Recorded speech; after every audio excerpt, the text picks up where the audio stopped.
तो ये बात बताना बहुत ज़रूरी है क्योंकि आप क्रिकेट के फैन्स हैं, चाहे वो इंडिया से हो, पाकिस्तान से हो, चाहे वो फॉरेन कंट्रीज़ के क्रिकेट फैन्स हों। क्योंकि उन्हें बात ये इस वजह से बताना ज़रूरी है क्योंकि वो अपना टाइम निकाल कर मैचेस देखने आते हैं। आईसीसी के बड़े-बड़े इवेंट्स हो गए, जैसे कि टी20 वर्ल्ड कप हो गया, ओडीआई वर्ल्ड कप हो गया, फिर उसमें चैंपियन ट्रॉफ़ी होगी। लोग यार खुले पैसे भी लगाते हैं, मन भी मार के आते हैं कि चलो यार थोड़ी थकन है, फिर भी जाते हैं क्रिकेट देखते हैं। लेकिन कल बीसीसीआई का जो ट्रॉफ़ी सेरेमनी हुई है, उसके दौरान जो जय शाह ने बात की है, यानी कि पूरे प्लेयर्स बैठे हुए थे, बीसीसीआई पूरा सेटअप बैठा हुआ था। उसने जो बात आकर की है स्टेज के ऊपर, वो भी सूर्या को मुखातब करते हुए, उसने कहा सूर्या मैं 2022 में एज़ अ बीसीसीआई सेक्रेटरी आया था। मैंने 2022 से लेकर 2028 तक प्लान बनाया था। प्लान का मतलब आपको पता होना चाहिए जय शाह का स्क्रिप्ट जिसे कहा जाता था, इंडिया में बड़ा मशहूर था जय शाह का स्क्रिप्ट जब ये बीसीसीआई का सेक्रेटरी था। उसके बाद भी उस स्क्रिप्ट को फ़ॉलो किया गया और आज इंडिया टी20 वर्ल्ड कप जीत चुकी है। अब ये बात शुरू होती है जब इंडिया ऑस्ट्रेलिया से हारता है, ये भी जय शाह का स्क्रिप्ट होता है। 10 मैच जीतने के बाद फिर 11वां मैच हार जाती है इंडिया और उसके बाद जो पूरा पैसा जुए का लगा होता है वो घर को आ जाता है। बस सूर्या, तुमने और बीसीसीआई ने मिलकर 2030, 2032, 2036 का प्लान तैयार करना है। आप हिसाब लगा लें कि वो ये बात कहने की कोशिश कर रहा है कि आपने सारे मैचेस फिक्स करने हैं, यानी कि जितने भी आईसीसी के टूर्नामेंट के मैचेस होंगे वो इंडिया के हाथ में रखे जाएँगे। यहाँ तक कि 2028 का जो ओलंपिक है, वो भी फिक्स है, वो भी पहले से इंडिया को जता दिया गया है जय शाह की तरफ से। उसने पहले ही कह दिया कि 2028 तक का मैं प्लानिंग करके आया हुआ था। अब जो ये प्लानिंग थी उसके अंदर इंडिया ही जीत रहा है हर बार। ये इस तरह की क्रिकेट हो रही है कि मैंने इंडिया क्रिकेट फैन्स के खुद इंटरव्यू सुने हैं।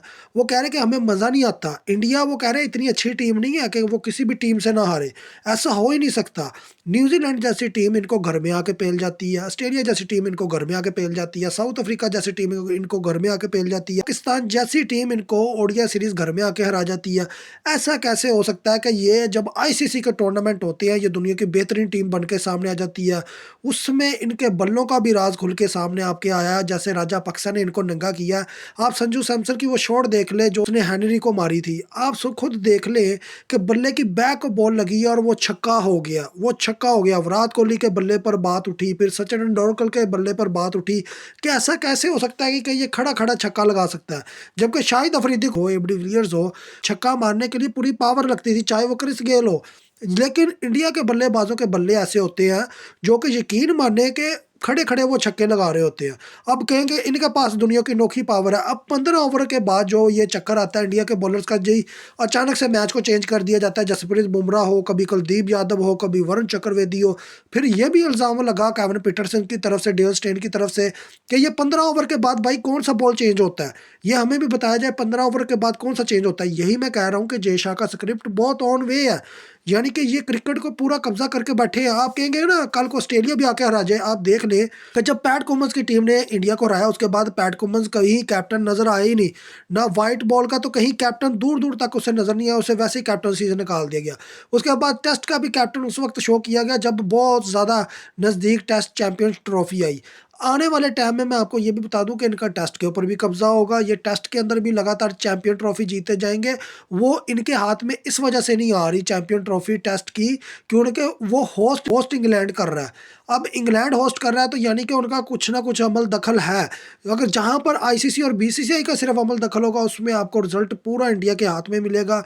चाहे उनकी वुमेन्स वर्ल्ड कप हो, अंडर 19 टीम की वर्ल्ड कप हो, टीम हो, ये इतना इंतहाई गंदिया खेलते हैं उसके बाद अचानक से ये जीतना शुरू कर देते हैं और अचानक जीतते ही जाते हैं। ये आपने वुमेन्स वर्ल्ड कप में देखा होगा, लेकिन इनकी मेंस टीम को तो एक मैच हारने की इजाज़त नहीं है कि भाई जीतो, खुल्लम जीतो। उसमें हार्दिक पांड्या का भी नाम बढ़ रहा है, उसमें वरुण चक्रवर्ती, सूर्य कुमार यादव को वो सामने बैठाकर ये बात कर रहा है कि भाई आपने प्लानिंग करनी है 2030, 32, 36। भाई किस चीज़ की प्लानिंग करनी है? यही प्लानिंग करनी है कि आगे जाके हमने मैचेस किस तरह से फिक्स करने हैं, किस तरह से प्लान करने हैं। ये मैं पहले ही कहता हूँ कि ये वर्ल्ड कप स्टार्ट होता नहीं है, ये पहली वर्ल्ड कप अपने घर लेकर पहुँचे होते हैं। शोएब अख्तर की बात मैं दोबारा रिकॉर्ड करा देता हूँ, उसने कहा जी इंडिया वाहद इस टाइम बोर्ड है बीसीसीआई का, जो यानी कि इनके जो क्रिकेटर्स हैं, जो वो रिच बच्चों की तरह हैं। यानी कि वो सब टीमों को बुलाते हैं अपने घर या किसी जगह पर भी टूर्नामेंट में, कहते हैं जी खेलने से पहले एक शर्त है कि जी जीतेंगे हम। जीतेंगे हम का मतलब उसका ये था कि ये पहले से ही तय करके बैठे होंगे कि जीतना ही हमने है। हमने हर चीज़ आज़मा लेनी है। आप देख लें कि न्यूज़ीलैंड जैसी टीम को ये फाइनल तक ले गए, जबकि न्यूज़ीलैंड टीम फाइनल के काबिल नहीं थी। डैरी मिचेल ने जो कैच पकड़ा था मार्करम का, जो बॉल ही ज़मीन को लग गई, वो थर्ड अंपायर आउट दे रहा है इंडिया के अंदर।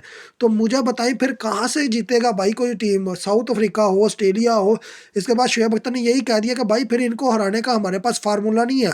उसके बाद मैंने एक वीडियो देखी जो कि एक पाकिस्तानी फैंस ने बहुत ज़बरदस्त बनाई, जिसमें एक इंडिया लड़की कहती है कि जी हाँ, अब बताएँ आपको मज़ा आया? उसने कहा जी, जे शाह भी आपका, आईसीसी भी आपकी, सीसीआई भी आपकी, अंपायर्स भी आपके, पिच भी आपकी, तो मैच भी आपका। ये सबसे इम्पोर्टेंट बात है, आगे आप खुद समझदार हैं।